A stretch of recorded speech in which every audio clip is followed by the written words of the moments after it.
Welcome outside the Woody Hayes Athletic Center, where Ohio State just held its Student Appreciation Day on Saturday, and it was our first opportunity to watch the Buckeyes go through some real scrimmage action this spring. And there were a lot of players that stood out, but I know for me, Andy, and I think for you, there was one player who stood out above the rest, and that player was Jeremiah Smith. I almost cut you off there. Yes, he was spectacular today. Had two amazing catches that really popped. I think got a reaction from the crowd gathered there. He had one where Jermaine Matthews was essentially trying to pull him to the ground, doing whatever he could, hanging on the jersey, yanking shoulder pads. It did not matter. Jeremiah Smith went up and won a deep ball. And then after that play later on in practice, you had him moss, for people familiar with that term. He mossed Denzel Burke, just went up and grabbed a ball over him, and Caleb Downs was also in the vicinity. I mean, he's making plays over one of the best corners in America right now, Dan, and it's hard not to envision him already being special and having a big year as a freshman. I mean, he looked like the best player on the field watching this practice to me today. Yeah, Denzel chimed in on Twitter afterwards, and he said, iron sharpens iron. He said, I don't want to hear something, and then said for the truth, which is a long way from 3 months ago when we were at the Cotton Bowl, and Denzel was asked about Jeremiah Smith and said, I got to see him in practice. Now he's seen him, and we've seen him now too, and Jeremiah certainly looks like he's going to be a special player. Now, of course, one of the biggest questions right now is who's going to be the quarterback throwing Jeremiah the ball in games this year, and I came out of today certainly feeling like this is a very real competition among the quarterbacks. We saw all of the top four quarterbacks, Devin Brown, Will Howard, Lincoln Keenholz, and Julian Sayin, basically get an equal number of reps out there today. They were rolling the guys in between the different teams, so no clear pecking order at the quarterback position. But in my mind, I thought Devin Brown had the best day. I thought Julian Sayin was also very impressive. Looked like he had come a long way since we had been here just a few weeks ago to see him in his first couple of practices. And I thought for Will Howard, really, the deep accuracy was a problem for Will Howard today. And now, at the same time, he lost his black stripe today. So he showed Ryan Day enough to lose his black stripe today. And that tells you that he's impressing the person he most needs to impress. And so, obviously, Ryan Day's evaluation of Will Howard is going to matter a lot more than ours. But I would have to say, objectively, I don't think Will Howard had the best day. I think actually out of the four quarterbacks I watched, I felt like, particularly on the deep balls, he was the least accurate of quarterbacks. Yeah, I felt like any pass that went beyond 20 yards he was having some issues with. But, it is still early in the spring, or we're midway through the spring, but it's early in the season. There's still a settling in that has to happen between Howard and the receivers. But, Julian Sayin's been here just as long as him, and Julian was placing some balls in between coverage windows. Julian was having a lot of zip on it. Like you, I thought Devin was the best overall today. Really just his overall accuracy. Had a really, really nice ball on a post route to Bryson Rogers coming across the middle. Another receiver who stood out a little bit to me today, Dan. But overall, Devin's scrambling and his deep ball accuracy, really, especially in comparison to Will's, was he played better to me, and I thought that was clear today. I think I would rank the quarterbacks honestly. I would put Devin number one, and this is just for today again. Haven't seen all of spring practice like the coaches have, but I put Devin number one. I'd put Julian number two, Lincoln three, and then Will four. Because Lincoln Keenholz also had a few nice balls, I thought. But definitely a very real quarterback competition brewing here in Columbus. Outside of the quarterbacks and Jeremiah Smith, who else impressed you today?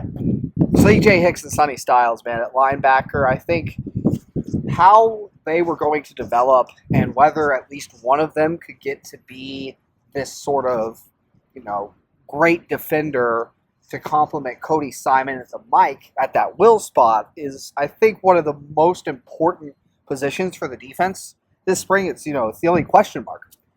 And Sonny Styles was flying sideline to sideline from that will spot. They used him in the Sam quite a bit, and he'd come down to the end of the line of scrimmage too. But even more so, I thought C.J. Hicks was one of the most impressive defensive players I saw on the field today. He started to look like that five-star that he was recruited as out of high school. Again, sideline to sideline, blowing up runs in the backfield. Looked fantastic blitzing on pass plays. I mean, he had one where He blew up Travion Henderson on a blitz, got to the quarterback for a sack on that play. So those two at linebacker are getting to the level already that you need them to be at in the spring to be huge impact players, as I think we know they have the talent to be this fall. Another player who really stood out to me today was Quinshon Judkins. I don't think I realized how fast Quinshon Judkins was until I watched him in person today. Seeing his ability to explode and take off in the open field. There was one play, a really nice play, ran a wheel route, caught the ball from Will Howard, and then just took off for a long touchdown. And so I really liked what I saw from Quinshon Judkins today. I think another thing that stood out to me is just how deep this team is at corner. I mean, we've talked so much about Denzel and Davis Nick-Venosin.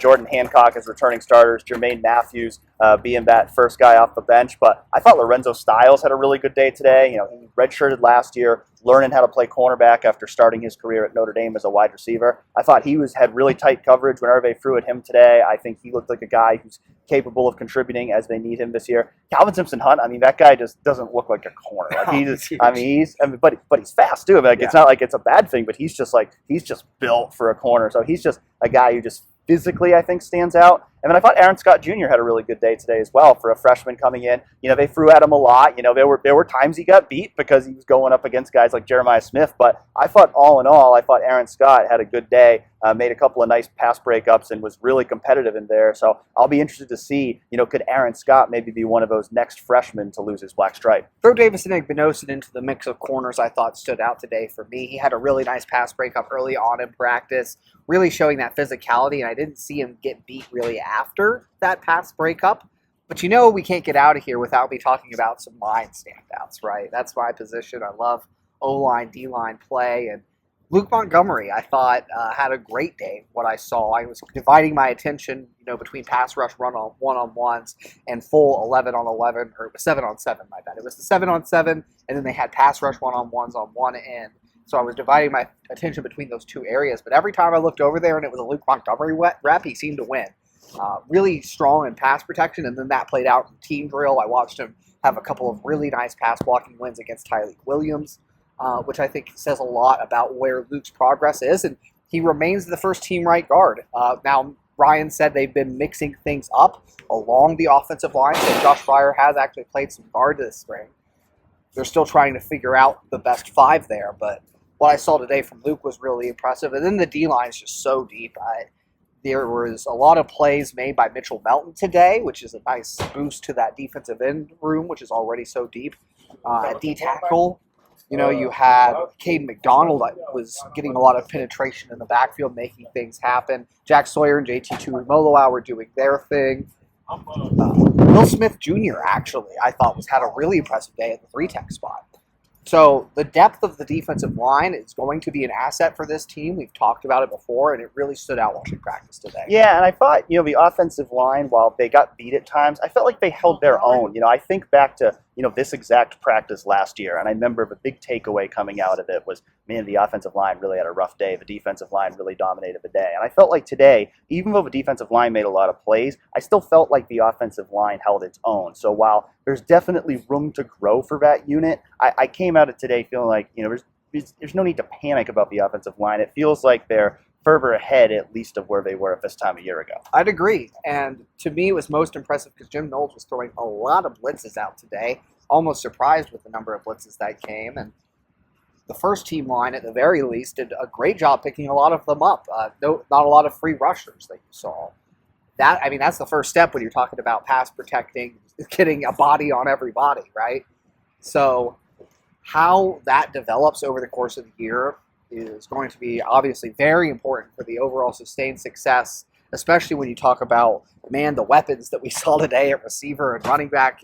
You said with Quinshon, with Jeremiah, there is a lot of things to take advantage of on the perimeter and in the backfield with this team that they're going to need that O-line to keep elevating itself. Lots of talent on this team. We'll have a chance to watch it along with the rest of you in the spring game in a couple weeks, and we'll have a lot more coverage from Student Appreciation Day coming up on 11warriors.com. So stay tuned with us there, and thank you for tuning in for another episode of Press Coverage.